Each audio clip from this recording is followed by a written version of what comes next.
Goeiedag iedereen op deze 22 april 2020.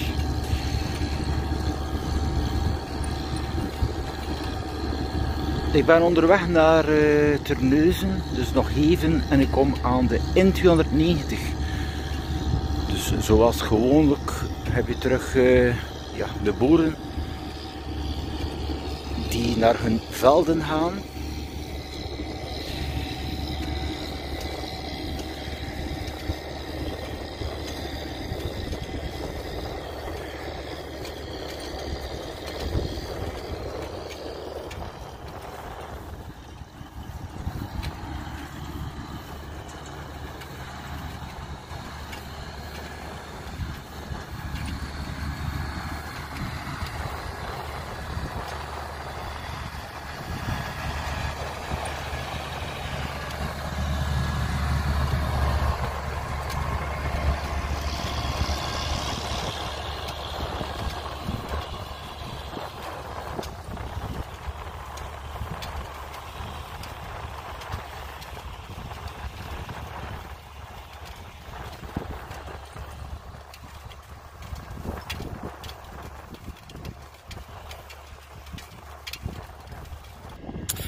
En ondertussen zit men al aan 22 april en ook gisteren werd er gesproken op de televisie, dus dat de globale voorwaarden in deze crisis dus gewoon verlengd zijn. Uitgezonderd bijvoorbeeld de basisschool, dacht ik, kleuterschool en zo, die omstreeks 11 mei terug zouden opengaan. Ja, hier in Nederland is men ook wel bezig met die 1,5 meter samenleving.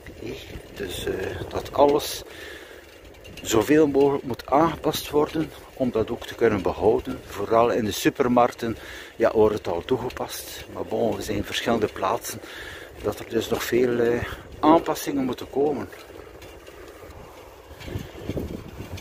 Dus aan de linkerkant hier de N290 richting Terneuzen en dus de andere kant richting Hulst. Normaal gezien ook, hoe dichter dat u komt bij Terneuzen, hoe drukker de baan. Want we hebben dus ook Zaamslag, het dorp van 3000 inwoners, die dus op de route even verder aanwezig is.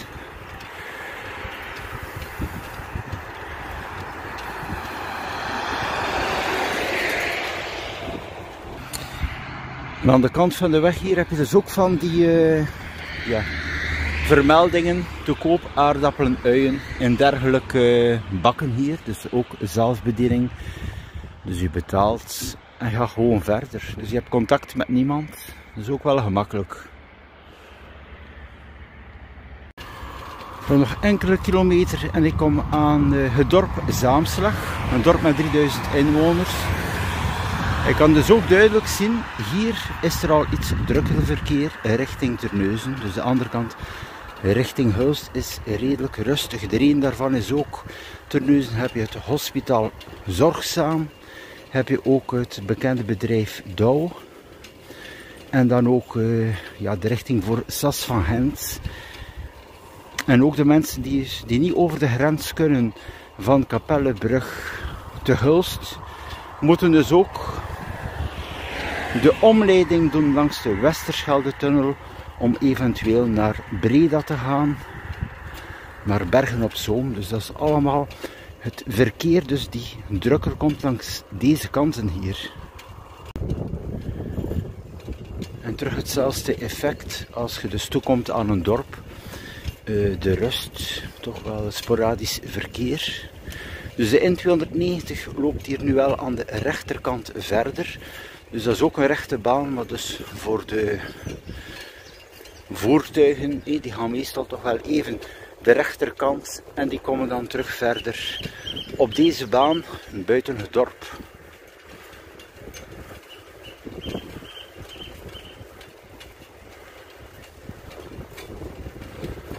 Dus hier Zaamslag, die afhangt van de gemeente Terneuzen.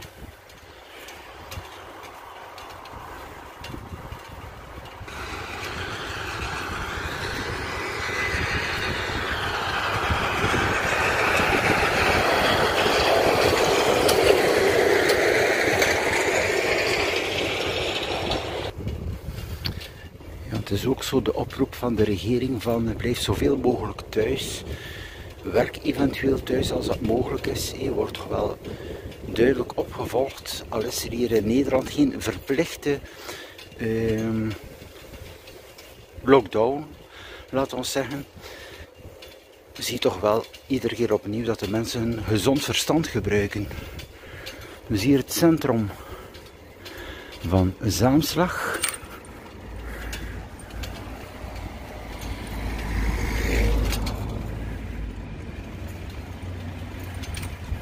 Lokale sparwinkel, afhaalpunt, apotheek en dan ook kleine commerciële zaken.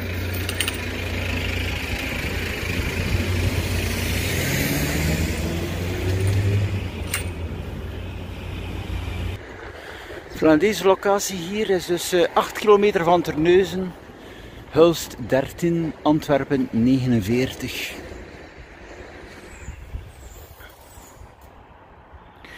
Dus hier bijvoorbeeld is er geen Belgische bus. Dus om naar België te gaan moet je dus iedere keer naar Hulst en daar eventueel de lijnbus nemen. En dus even door het dorp en dan kom je terug hier aan de uitgang en even verder terug de aansluiting met de N290.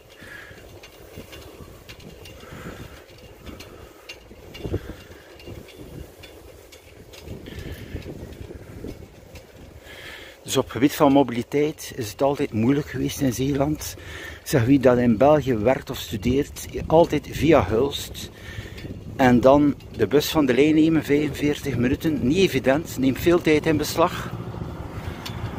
En hier ook de Hollandse bus van Connexion. Dus dat is lijn nummer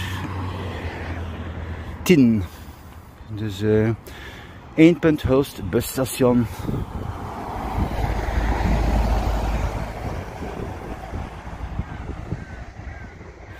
Ja, er zit niemand in de bus. Ik zeg opnieuw, je komt aan te Hulst. Je kan nergens meer weg. Nee, je kan niet naar België. Ik zeg, de Belgische grens blijft dicht. En ook de lijnbus rijdt tot de grens van Sint-Gilles-Waas, net voor Nederland.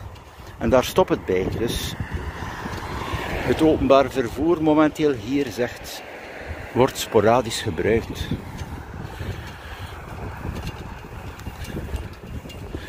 Benzine hier €1,40, diesel €1,17 momenteel. Voilà, tot ziens uit Zaamslag. Dus rechterkant N290.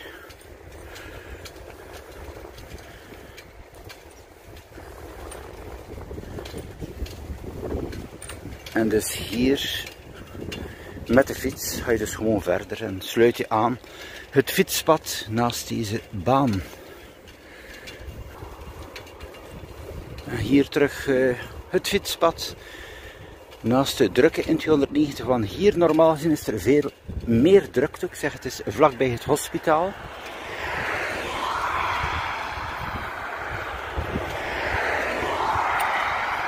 En dus ook een van de hoofdingangen van Terneuzen. Hier heb je ook vele windmolens. Dus ook natuurlijk wel de prachtige landschappen.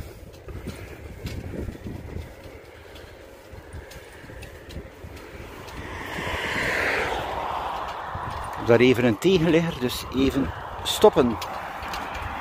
Hier is het een redelijk oud fietspad, niet zo breed. En soms moet je wel even aan de kant gaan. Want ik zeg, de nieuwe fietspaden zijn veel breder. Dus hier wel één in beide richtingen. Ja, Terneuzen werd ook uitgeroepen als een van de slechtste gemeenten van Nederland. En de reden daarvan is het treinstation. Dus er is geen treinstation in Terneuzen. Of liever, er is wel één, maar die wordt gebruikt voor goederentransport met verbinding Gent. En men wacht al jaren dat de verbinding er komt voor de passagiers. Maar ik zeg, dat blijft maar aanslepen. En nu zeker in deze tijd.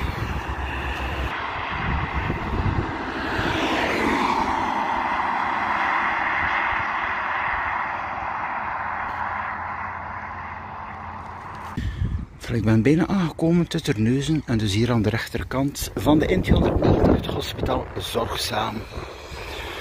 Dat is ook wel de reden van iets drukkere verkeer hier. En ook niet te vergeten, de N290 is 2x1 rijvak. Je ziet dus hier de richting voor Hulst. Het is zeer rustig. Het is altijd hoofdzakelijk Terneuzen. Deze locatie, oftewel de locatie van de fabrieken.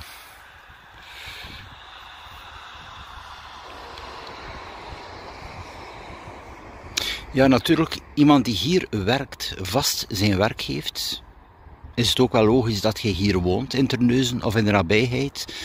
Maar de kritiek komt dan vooral van wie dat hier woont en in België moet zijn, of op andere plaatsen. Zonder dat treinstation is het enorm moeilijk. Er is ook geen bus in de week die rechtstreeks naar België gaat. Er is geen lijnbus. Dat is nu buiten de coronacrisis, is er hier absoluut ook wel geen transport. Je hebt enkel de verbinding tot Hulst of eventueel tot Goes. Je kan naar België gaan, maar met vele overstappingen. Ik zeg, je moet naar Zelzaten gaan, daar moet je de lijnbus nemen. Maar ik zeg, je bent gemakkelijk 4-5 uur per dag onderweg, heen en terug. Dus dat is gewoonweg niet te doen.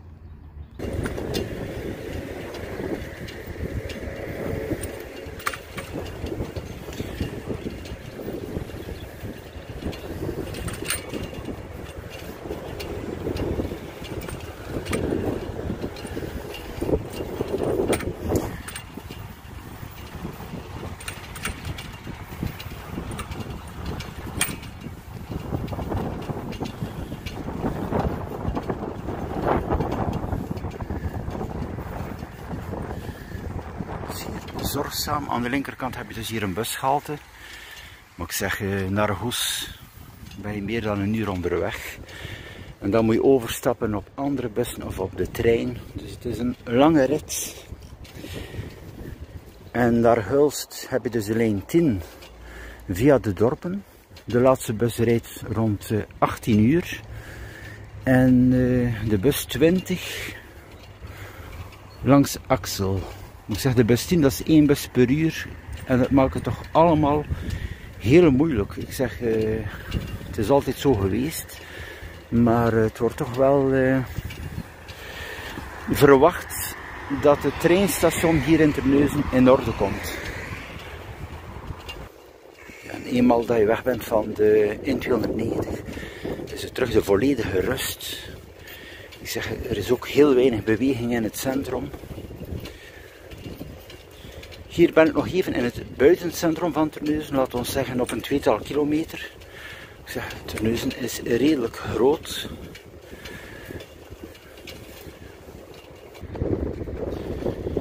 Ik zeg, het is allemaal mooi, de straatjes, de woonwijken, maar ik zeg, op het gebied van mobiliteit heb je hier niets. Je hebt hier ook geen stadsbussen die hier even in de wijken binnenrijden. Ik zeg, dat is 1 lijn naar Goes. En dan richting Hulst. En voor de rest moet je hier je plank trekken. Hier ben ik terug langs de hoofdbaan in het centrum van Terneuzen. Dus hier bijvoorbeeld heb je een nieuwe versie van fietspaden. Je kan dus ook zien, hele brede fietspaden. Het is ook voor 2 richtingen, maar aan de andere kant is er ook een fietspad. Dus deze fietspaden zullen waarschijnlijk ook wel de nieuwe norm worden. Maar ik zeg, ze zijn wel heel breed.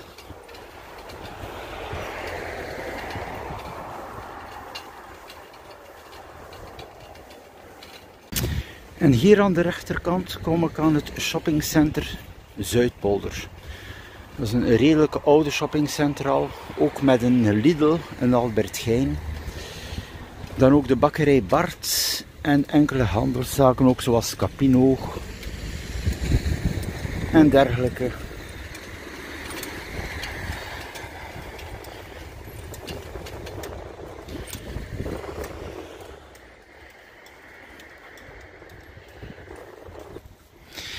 Ja, dit winkelcentrum heeft een bushalte van de bus 20. Maar het nieuwe winkelcentrum in Terneuzen, dus die hier ligt op een 2-tal kilometer, heeft geen bushalte. Heeft niet, dus enkel de mogelijkheid om te voet, met de fiets of met de auto er naartoe te gaan. Dus ook wel veel kritiek, wat ik zeg, een nieuw shoppingcenter die geen bushalte heeft. Ook voor mensen die niet goed te been zijn, kunnen er dus gewoonweg niet naartoe. Dus hier het blik op winkelcentrum Zuidpolder. Er zit dus ook bakkerij Bart is open. Maar ook onder de versie van afhaalpunt. Dus niet de mogelijkheid om daar te zitten, je koffie te drinken en zo verder. Ja, hier in Terneuzen zie je wel dus dat er in de bus, bijvoorbeeld hier zaten er toch wel een tweetal mensen.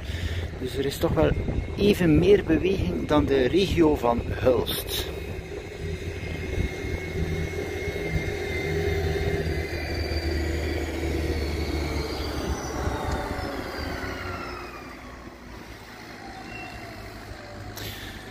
Maar in het algemeen is het wel rustig natuurlijk in het centrum, hier op de kruispunten en zo verder.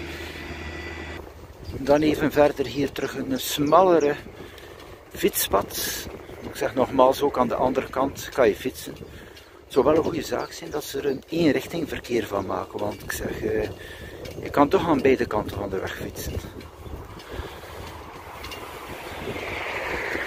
Ik ga dus nog even en ik kom aan de middencentrum daar en dan de Zeedijk.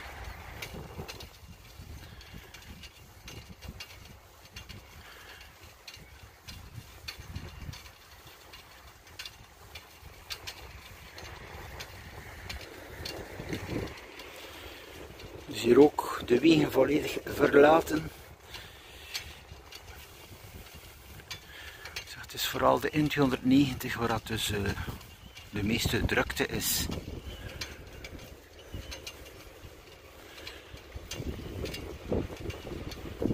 Nou, hier heb je het duidelijk hetzelfde effect zoals in Hulst. Woonwijken en dan de drukke baan hiernaast die praktisch verlaten is.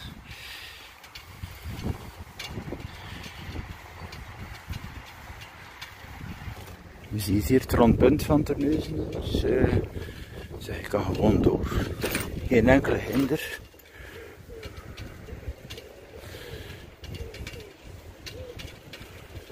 Ja, het centrum van Terneuzen is absoluut stil. Ik zeg iedere hoek.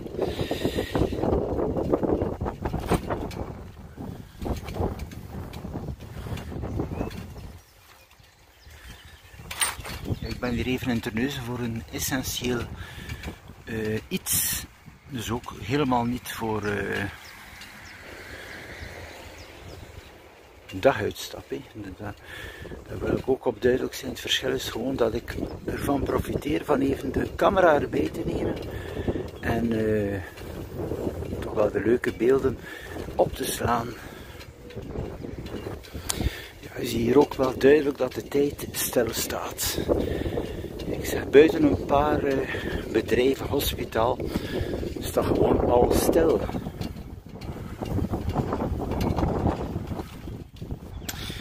Voilà, vervolgens Terneuzen-dijk. Het is momenteel laagtij.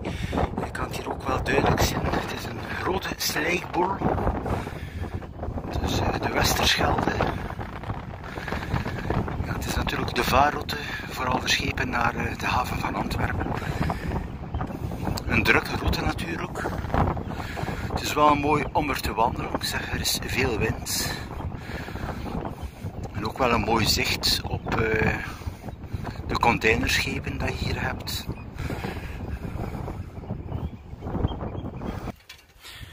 Ja, hier is het ook altijd zo geweest, heel stil, ook voor de crisis, ook in het weekend. En nogmaals, dat heeft ook te maken dat er dus geen mobiliteit is. Ik zeg, er is de verbinding tot Gent station, maar er zijn geen passagierstreinen. Dus ja, en om hier te komen, eventueel naar Hulst gaan en dan de bus nemen naar hier, is ook weer veel te ver natuurlijk.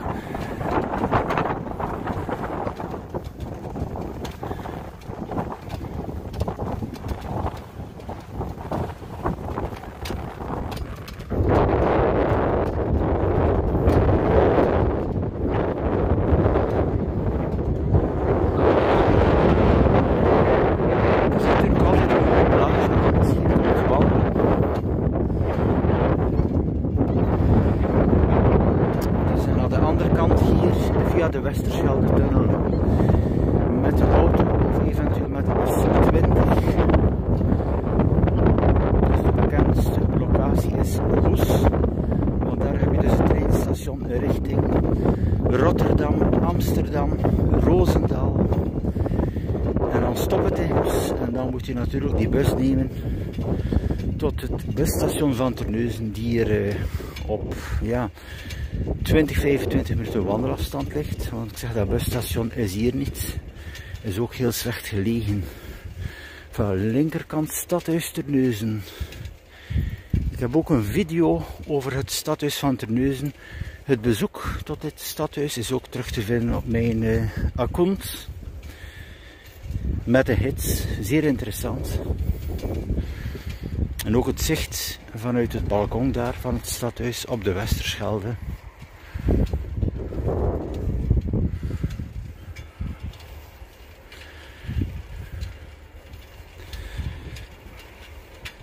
Ik zeg, de sfeer hier, dat is wel een feit. Het is leuk, hè? Voor wie dat even in Terneuzen moet zijn, van hier toch wel even te komen aan die dijk. Ik zeg, aansluitend heb je de jachthaven.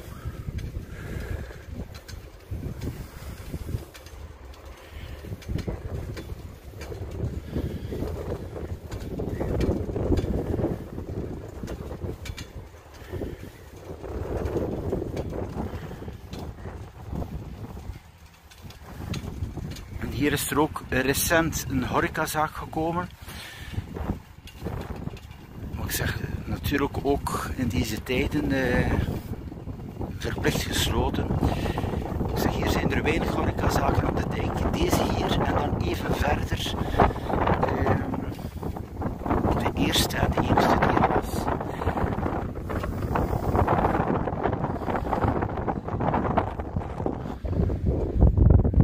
Leuk, het concept om zicht te hebben hier op de Westerschelde, maar nogmaals, het blijft een moeilijke zaak van die 1,5 meter afstand te houden, ook voor de bediening en ook de in- en uitgang van dergelijke zaak en ook de winstmarge die waarschijnlijk niet mogelijk is. Iedereen weet dat als je moet beginnen 1 persoon per bank zetten, ja, dan kom je er niet.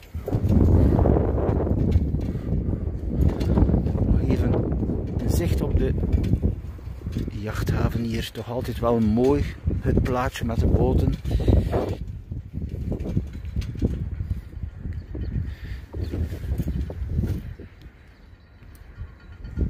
Is hier ook met vermelding Terneuzen op.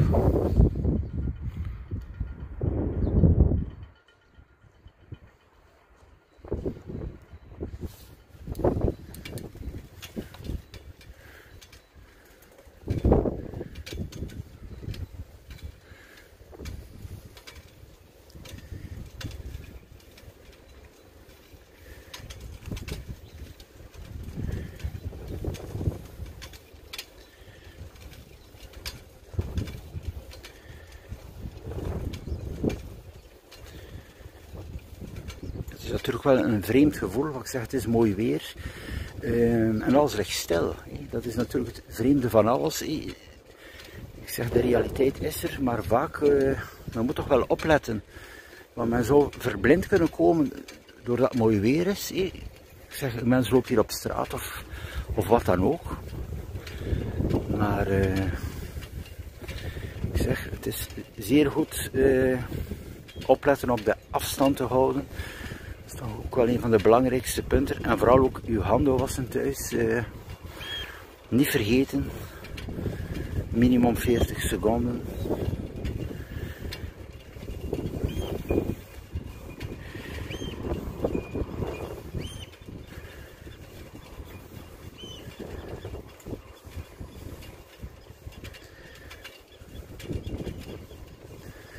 Je kunt ook op mijn profiel de 75 jaar vrijheidsfeest zien die hier te Terneuzen plaatsvond. Ook een prachtige overzicht.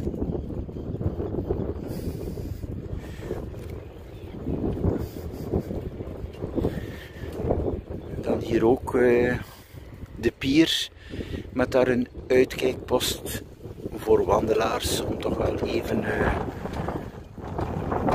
de boten van dichtbij te zien.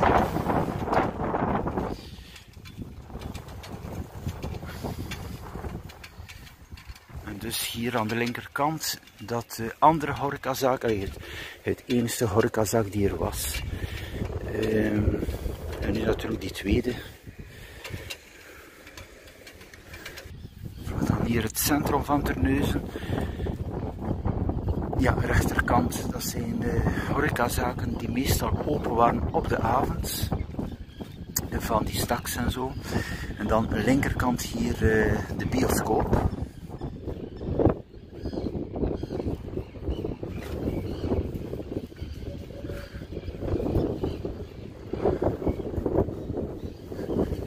Ik zeg nogmaals, de tijd staat stil en ja. Ik zeg, de meesten hebben nu een abonnement genomen op Netflix en zo. Dus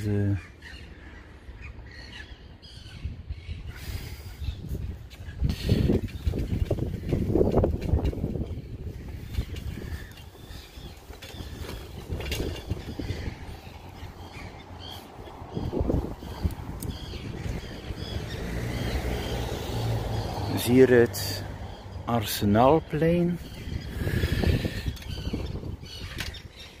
Ja, ook veel van die zaken hier zijn al ter overname voordat de crisis er was. Hè. Toch ook even ter verduidelijking.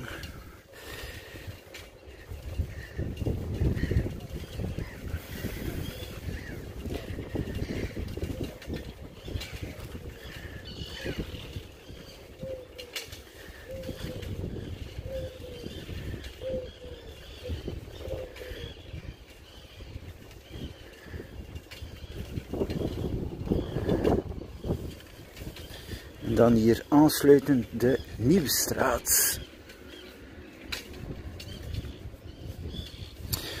Dus de Nieuwstraat hier met het bekende rondpunt. Daar had het ook wel niet te best. Het waren al problemen, meer dan een jaar, met de handelszaken die sluiten, die te weinig klanten hebben.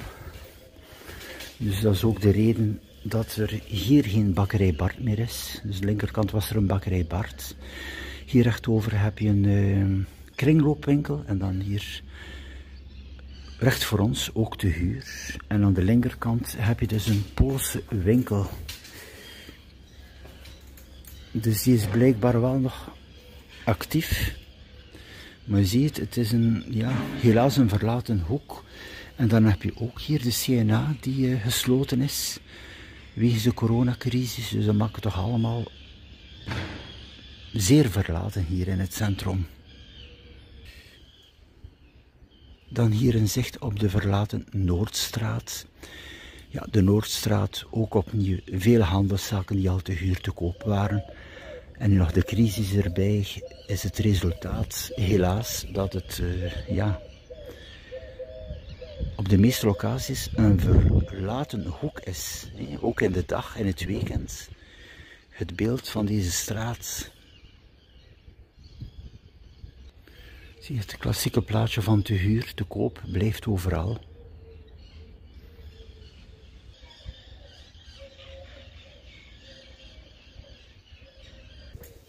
En natuurlijk dan terug die aansluitende horecazaken. Maar dat zijn ook vaak hier compacte zaken, ja, dat er eigenlijk geen mogelijkheid is om afstand te houden. Als zou je hier afstand houden, ja, is het met een 50% minder. Als je hier nu al ziet, bijvoorbeeld het terras. En de andere problemen die erbij komen. Hier was er ook een kledingwinkel, dat was nog een winkel die stand houden, ondanks de sluiting van de zaken. Maar die is nu ook weg. Er was hier nog kleding op straat die hier mooi stond, gepresenteerd. Maar nu dat al dit weg is, is het echt een verlaten hoek. Dat is het jammer van heel de zaak. Het is een sneeuwbaleffect geweest. De ene zaak naar de andere. En dan hier opnieuw ook een kleine horecazaak. Ja, met alle gevolgen natuurlijk. En ook nog om af te sluiten hier. Je hebt hier ook bijvoorbeeld van die kleine zaken voor snacks, voor fritten en zo. En ik zeg, dat is ook hele kleine ruimtes. Dus ook opnieuw geconfronteerd met hetzelfde probleem. Dan nog enkele kledingwinkels ertussen en voor de rest, ja, ik ik zeg, de straat zoals u die kennen. We kunnen dus hier rechtdoor gaan of eventueel hier naar links, even naar de Grote Markt van Terneuzen. Dus ik ga nu even naar de Grote Markt. Hier aankomst, Grote Markt. Ja, ook terug hetzelfde fenomeen. Dus hier heb je ook wel de zaken. Maar hier zie je bijvoorbeeld wel, als je het zo ziet in de theorie, er zou wel enige afstand mogelijk zijn. Als je brede terrassen hebt, maar opnieuw, ik zeg, alle andere factoren komen erbij. Te weinig volk. Hier is er ook een kleine markt, zoals in Hulst. Dus je kan het hier zien, het is ook vaak viskraam, kledij, groenten en fruit. Ik zeg nogmaals, ja, het is buiten en ook met de voldoende afstand houden is het wel mogelijk voor deze marktkramers om toch ten dienste te staan van de klanten. Dat is wel positief. Dat is hier waarschijnlijk maar 1 keer per week. Ik zou niet weten als dat misschien 2 keer per week is, maar ik vermoed het 1 maal per week. Dus deze markt hier te Terneuzen op donderdag. Dat is wel duidelijk. Voilà, en dan terug hier de Havenstraat. Ja. Er zijn zaken die open zijn, telecomwinkels, bepaalde kledingwinkels met de nodige voorschriften. Ook hier heb je de HEMA.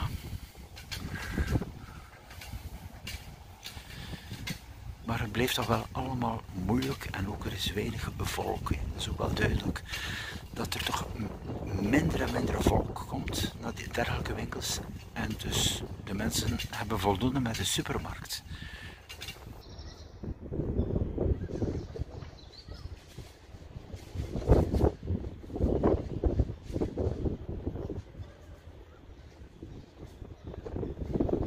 Ja, hier aan de linkerkant was er ook een grote kledingwinkel. Ik ben hier al een tijd niet geweest in Terneuzen. Die is er ook niet meer, die staat ook te huur. Dus het is echt wel een einde van een tijdperk van al voor de coronacrisis dat die zaken hun deuren sluiten. Ik zeg, het zijn nog de online zaken en de supermarkten die nog goed draaien. En dan hier aankomst Stadhuis Terneuzen. Dus het plein hier is ook volledig verlaten. Daar heb je de bushalte, niemand, geen wandelaars, geen fietsers. Ik zeg, sporadisch een keer een wagen, maar het is absoluut stil. Het advies werkt van blijf thuis en zo verder, dat is absoluut duidelijk. En dan ook wel een keer sporadisch iemand met boodschappen dat je ziet. Maar ik zeg voor de rest, het is absoluut stil. Dan wel even hier de bus 10. Ik zeg, die bus rijdt. Er zijn opnieuw 2 reizigers in de bus. Je ziet toch wel hier rond de locatie van Terneuzen heb je wel wat beweging.